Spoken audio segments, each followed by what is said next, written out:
Shipwrecked. Every culture across the globe has its own versions of women in the water. Mermaids, water nymphs, sirens, stories of beauty and song, of waves hiding something not quite human. Modern scholars say they were just sailors' hallucinations, starvation and salt rotting the mind. But what if the old ones knew something the new ones didn't? What if the sea truly sings? What if it doesn't sing to you, but to get you? What if thick fog rolled in, but he still saw it? That unnamed island, that paradise on earth, tall trees, a waterfall directly into the ocean, the stone formation almost creating a crown around it.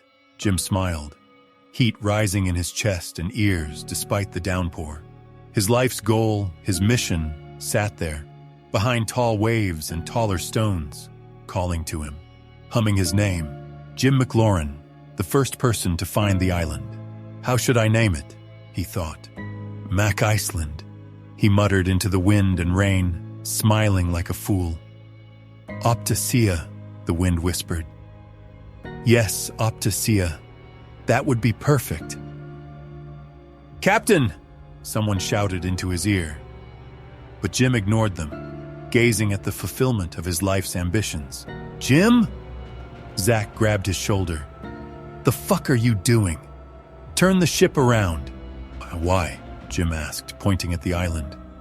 Optasia is right there, Zack. We reached it. What? Zack blanched. The island, it's right there. There is nothing there, Zack shouted. Just fog and stones. The wind sang to him again. Optasia calling to him. Jim nodded, adjusting their course. James, stop fucking around! Panic entered Zack's voice. Why? Jim wondered, watching the waterfall crash into the ocean. Water and steam shooting up into the air. Why would anyone panic in the face of this? The melody in his ears reached a crescendo, like a church choir singing a cappella, hitting all the right notes. Brace! Zack shouted, jumping at the railing. The ship lurched, snagging on something, and Zack stumbled, cursing. But Jim didn't move, his hands like vice grips on the helm, eyes focused on the island ahead, his ears tuned to its magical melody. Jim, the first, it sang. Jim, the greatest. James McLauren, the finder and savior of Optasia. They said it couldn't be done, he whispered. They said I couldn't do it. They lied, the wind whispered. It was all worth it. You did it. I did, he muttered, remembering his sleepless nights, all the fights and pleading. I did it. A wave slammed into the ship, and it crashed into the stones. Cargo splashed into the waves like discarded bones. Zack shouted, stumbling into him. Hold on, Jim grinned. It's going to be a bumpy ride.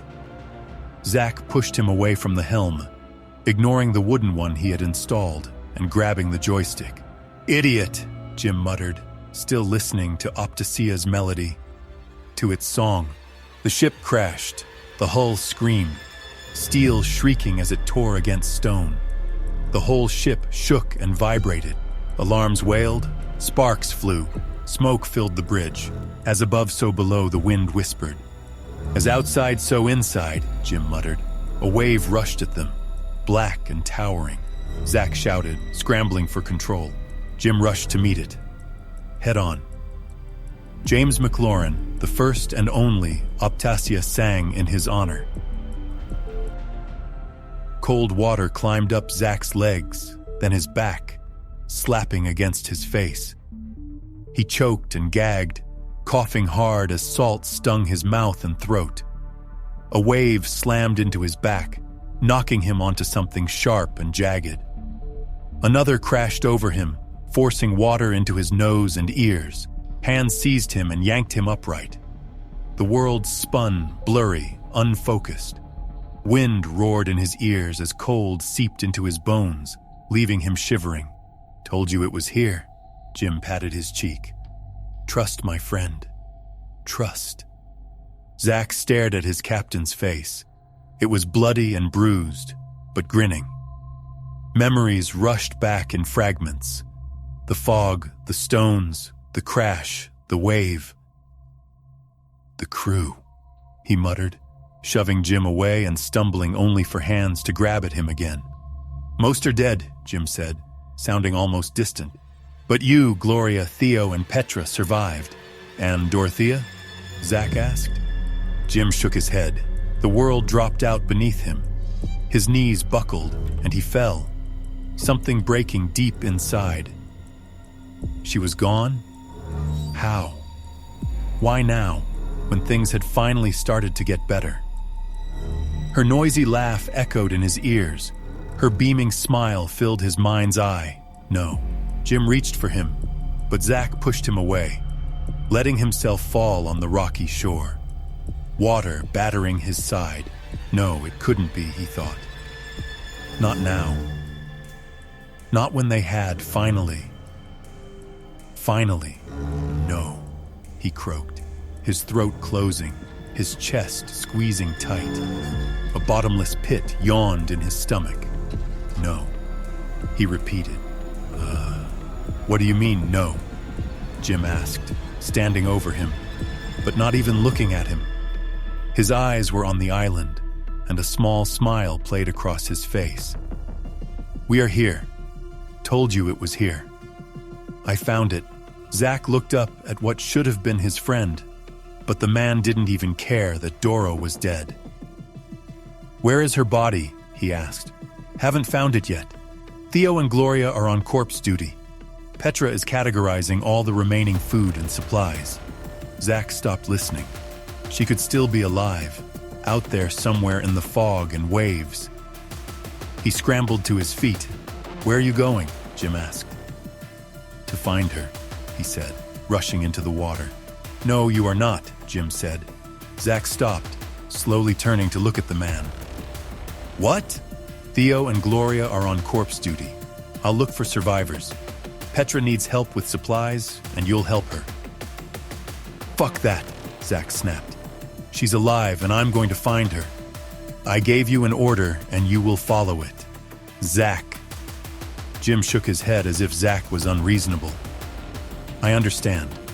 Believe me, there's nothing I'd rather do than rush that beautiful slope and explore the island.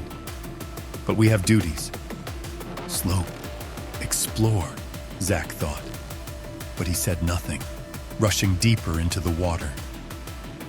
He threw floating debris aside, life vests, suitcases, and then he saw them.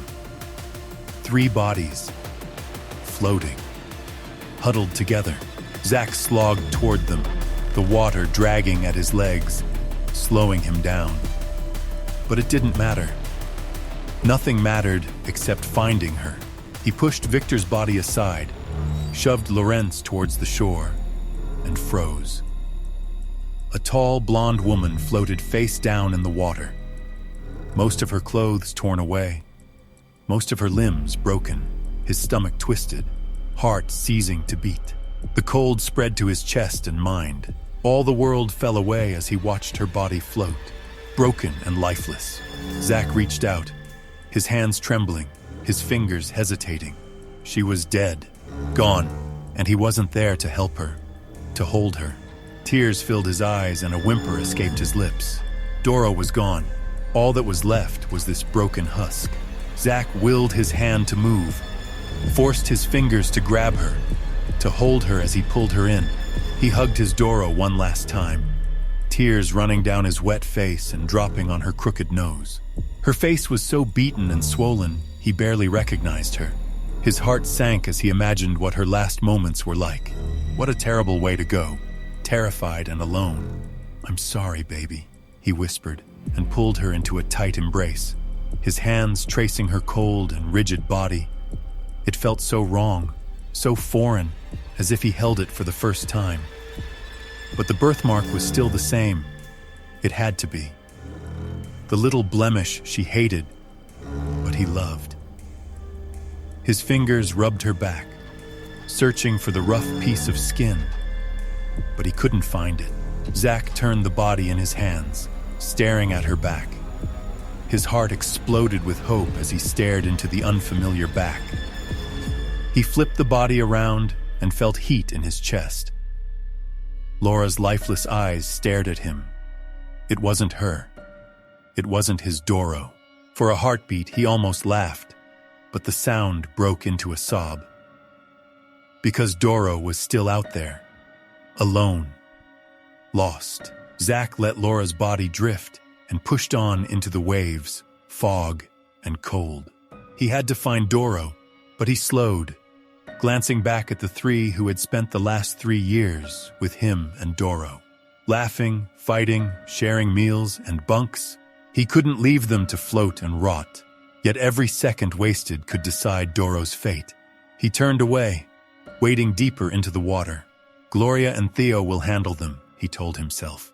Eventually, but guilt twisted in his gut, and with tears in his eyes, he spun back, grabbed the bodies, and dragged them toward shore, hating them. Hating himself. Hating the island. "Zack is back!" Gloria shouted, running toward him. Theo, Petra, and Gloria rushed to meet him at the shore, wild terror in their eyes. They recoiled when they saw his face. He must have looked even worse than they did. Zack lifted Lorenz's body, his muscles screaming, his bones creaking. The cold was sinking deep, and so was the wreck. "This way," Theo said.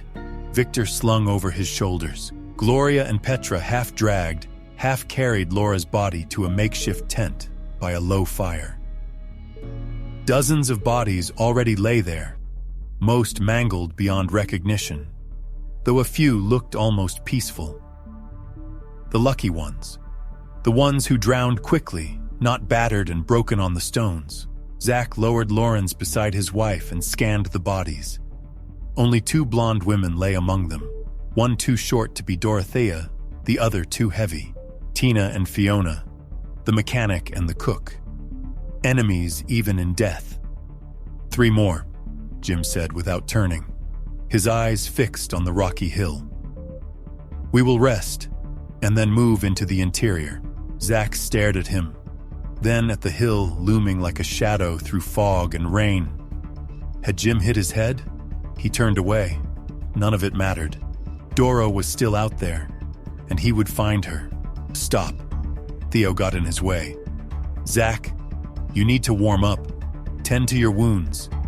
Change into dry clothes." "I can do it later." "No point in dying of hypothermia. 5 minutes, man. Then I will go out with you." "Please." Zack stood there, studying the squinting man, as firelight danced over his face. "Did you hit your head?" "I did." "Did you have it looked at?" Zack asked. Theo nodded. Zack studied him. The glassy look in the man's eye, the tightness in his jaw. Theo's eyes slid past Zack instead of holding his gaze. His lids sagged, his face pale and slick, as though half his attention had drifted somewhere else. He was concussed, and the man still offered to go with him. 5 minutes, then we are going, Zack muttered, feeling himself sag. "Thank you." "That's the plan," Theo said, taking his shirt off. The man's ribcage was bruised and scratched to hell. So were his chest and arms. And legs, Zack saw when the man took his pants off. "I probably didn't fare any better." He sat by the fire. The heat pushed its way into his cold feet and hands, and with it, the aches came. But the good kind, the kind that meant his limbs were still functional, if frozen and numb. He heard Doro's voice humming in the wind, her own rendition of the song Sail. His head snapped up, scanning the shoreline. There, a shadow in the fog. "Dorothea!" Zack ran, and pain shot through him like electricity. Thousands of sharp spikes jammed into his every nerve. But he pushed through. He could see her. He could see his Doro. He could hear her calling out to him. The shadow moved, almost slithering into the water. "No!" he shouted, running through the fog, pushing his broken body harder. It was Frank, or what was left of him, The man looked as if a shark had mauled him. Fuck, Zack breathed, moving away. He couldn't bear looking at that, and he needed to move. He had to. Zack lingered at the water's edge, the tide licking at his boots. The fog curled and bent around him as he watched 5 bodies bob on the waves. His friends, dead, his stomach twisted. He needed to get them out. He couldn't just let them rot, but he also needed to find Doro. Every second counted. Zack wanted to scream. He wanted to rush in and turn every single stone, body, and wave. But he forced himself to stop, to look and listen, almost hearing Doro's hum in the wind again. He needed to be methodical if he was to find her. A shape moved in the mist and water, as if someone was swimming. Probably another body moving with the current. If Doro were alive, she would be at one of the rocks, clinging to life. She was alive, he said to himself, studying the rocks. Then he heard it. Her voice, weak and thready, almost totally drowned out by the rushing waves and wind. But he heard it, calling out to him. Somewhere from the rocks, Zack strained to see, studying every single rock he could. And there she was, half her body clinging to the rock, half obscured by the dark ocean, just a half-formed shape in the fog. But he knew it. It was her. It was his Doro, calling out to him. Now that he saw her, her voice became stronger, as if his brain could tune everything but her out. Zack lunged into the water, fighting through the waves and the current, pushing aside trunks and cargo, forcing his way to the rock. And there she was, beaten and bruised and bloody and half dead, but alive. His Doro was alive. Doro! Zack reached the stones, lunging at the woman he loved, and grabbed her in a tight embrace. Zack, my love, she whispered into his ear, her breath warm on his neck. Baby, he squeezed tighter, his hands tracing down her body, looking for injuries. But all it found was broken, almost scaly skin, so beaten it felt wrong. But Zack didn't care. He simply didn't care. She was here, with him. That was all that mattered. The wind's hum turned into a chorus as he took her head into his hands and kissed her. Her lips were thinner than he remembered, colder, and her teeth felt sharper and her tongue longer. But he didn't care. It didn't matter. She kissed back, and her hands wrapped around his neck. Zack, she whispered through the kiss, and dragged him into the abyss. Doro and he sank into the water, the sun rising overhead, painting the water orange and red. She leaned on his shoulder, hands wrapped around his hips. We did it, honey, she whispered, her voice like music to his ears. Yes, we did, he whispered back, water rushing into his ears and eyes. Our own house, land. Home, she said, her tail wrapping around his legs. Our home. Zack smiled, warmth rising in his cheeks and chest as salty water rushed into them. I love you. I love you too. You've just listened to Shipwrecked, a short story from my monster universe. I post new stories twice a week, with the monster universe and Collapse running side by side. If you enjoyed this, please like, subscribe, and check out the Collapse, a shared zombie universe where ordinary people struggle and often fail to survive the outbreak. Thanks for listening, and I hope you have a wonderful rest of your day.